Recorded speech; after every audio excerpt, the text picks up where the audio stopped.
프리미어리그 개막이 이제 3일 앞으로 다가왔습니다. 프리미어리그 개막 첫 경기는 맨유 대 풀럼으로 맨유의 홈구장에서 펼쳐지게 됩니다. 한국 시간으로 토요일 새벽 4시인 만큼 중복 경기 없이 맨유의 현재 경기력을 제대로 파악할 수 있을 것 같습니다. 맨유가 다가올 시즌에 챔스권 안으로 든다고 보는 전문가들은 많지 않습니다. 토트넘 선수들은 우승이 목표라고 하지만 전문가들은 토트넘과 맨유가 4위 경쟁 정도라고 보고 있죠. 맨유는 이번 시즌에 수비 쪽 강화에 공을 들였습니다.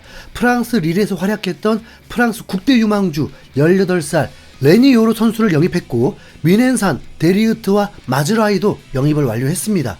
그런데 요로 선수는 프리시즌 중에 큰 부상을 당하면서 약 3개월 가까이 결장이 되면서 김새버렸고 리산드로, 맥과이어, 데리우트 중에 센터백 2명이 결정될 것으로 보입니다.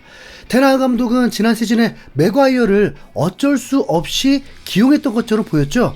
리산드로와 데리우트가 주전이 되지 않을까 예상해 봅니다.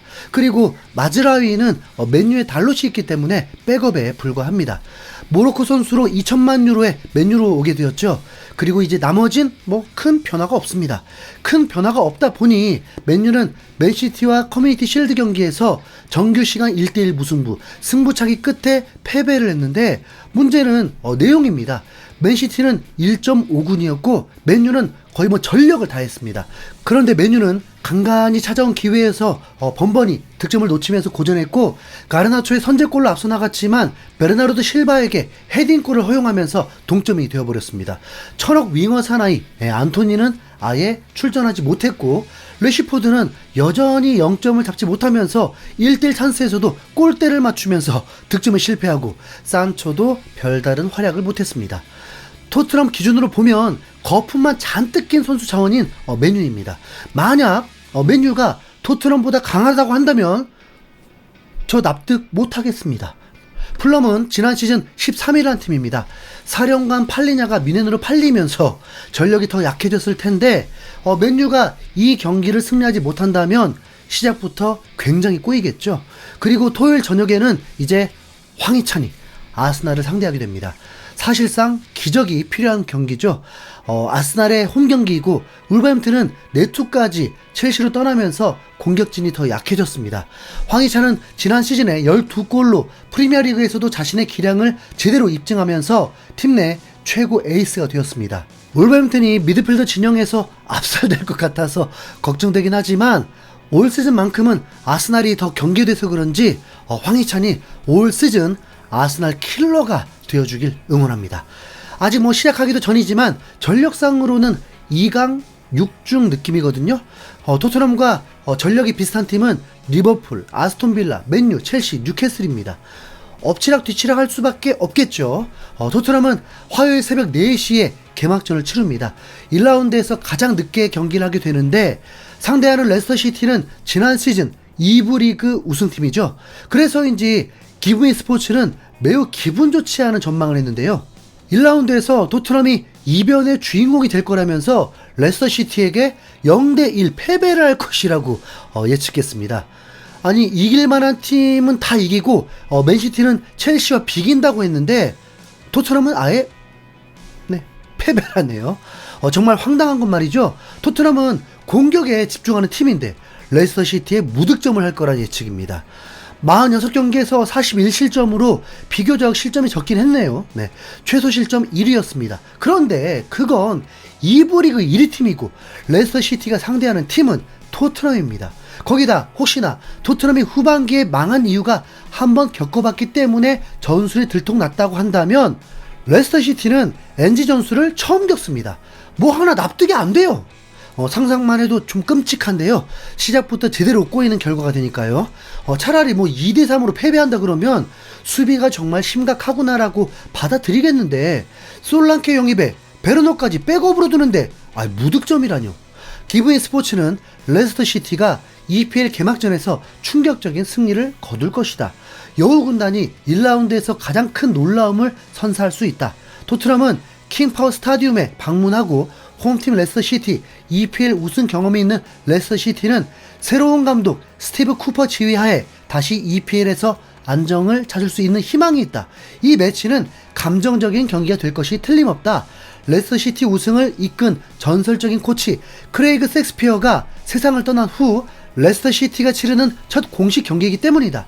이 상황이 레스터시티 힘을 줄 수 있고 엔지 포스테코글루 감독을 비틀거리게 할 것이라고 했습니다.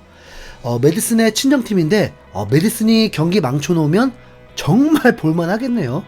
토트넘이 긴장을 해야 할 부분은 있습니다. 지난 시즌 손흥민은 3경기 동안 무득점이었습니다. 공격 포인트도 없었습니다.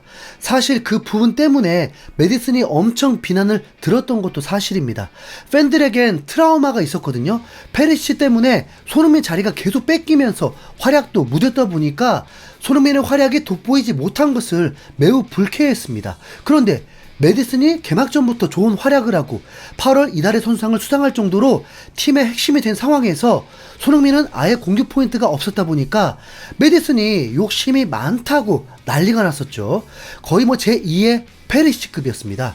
그런데 이때 손흥민이 윙어였습니다. 그런데 히샬리송의 부상으로 손흥민이 어쩔 수 없이 원톱이 되었고 이후에 엄청난 활약을 했었죠. 시즌을 겪다 보니 그래도 뭐 손흥민이 윙어가 더 낫다고 판단이 되긴 했지만 손흥민이 윙어였을 때 손흥민의 공격 포인트가 적었던 것은 또 사실이고 이번 프리시즌 때도 고베와 팀 K리그와의 경기 외에는 큰 활약을 하지 못했습니다. 그런데 이제 솔랑케라는 확실한 스트라이커를 또 영입하면서 히샬리송까지 있기 때문에 손흥민은 완벽한 윙어로만 출전할 확률이 매우 높습니다.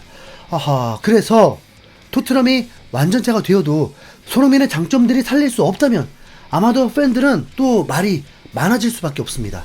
그러면 뭐 또 이런 말 나오겠죠. 손흥민 다 끝났다. 뭐 에이징 커브가 아니라 은퇴해야 한다. 뭐 이런. 그런데 그런 상황을 미리 방지하려고 한 건지 축구 통계 매체 스코카에서 프리미어리그에서 활약하는 30세 이상의 선수 중 지난 시즌 가장 빠른 속력을 기록한 선수 10명을 꼽았는데요. 자, 여러분, 손흥민이요 1등이었습니다. 무려 36.08km. 살라는 34km요. 8위였습니다. 손흥민만이 유일한 36km였고 나머지 선수들은 35km 이하였습니다. 손흥민은 프리미어리그에서 충분히 활약할 수 있다는 자신감이 있었는데 그냥 한 말이 아니었던 것입니다. 손흥민의 이런 속도는 내려앉은 팀을 상대할 때 보기는 어렵다고 봐야죠. 올 시즌 손흥민의 골을 기대하는 부분이 있다면 바로 연계 플레이로 인한 골인데 팀 K리그에서 보여줬던 클루셉스키와 손흥민의 패스 플레이로 수비를 붕괴시켰던 장면이 자주 나올 수 있지 않을까 예상해 봅니다.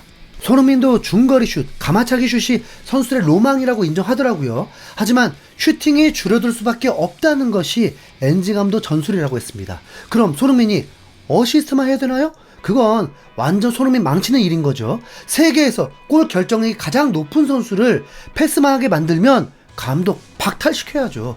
손흥민은 영국 베페어라는 곳에서는 손흥민을 이번 시즌 득점왕 후보에 8번째로 올렸더라고요. 그리고 솔랭케와 같이 지난 시즌 득점 순위에 있던 선수들이 그대로 있었는데 홀란, 살라, 이삭, 와킨스, 팔머 등이 올라 있었는데 여러분은 납득되시나요? 뭐 결과로 보여주는 것밖에 없죠. 손흥민이 개막전 축포를 쏘는 순간 득점왕 대열 들어가게 될 것입니다. 토트넘 올 시즌만큼은 10개월 동안 꾸준하게 가보자. 그럼 무조건 1낸다. 이상 흰수염고리였습니다. 감사합니다.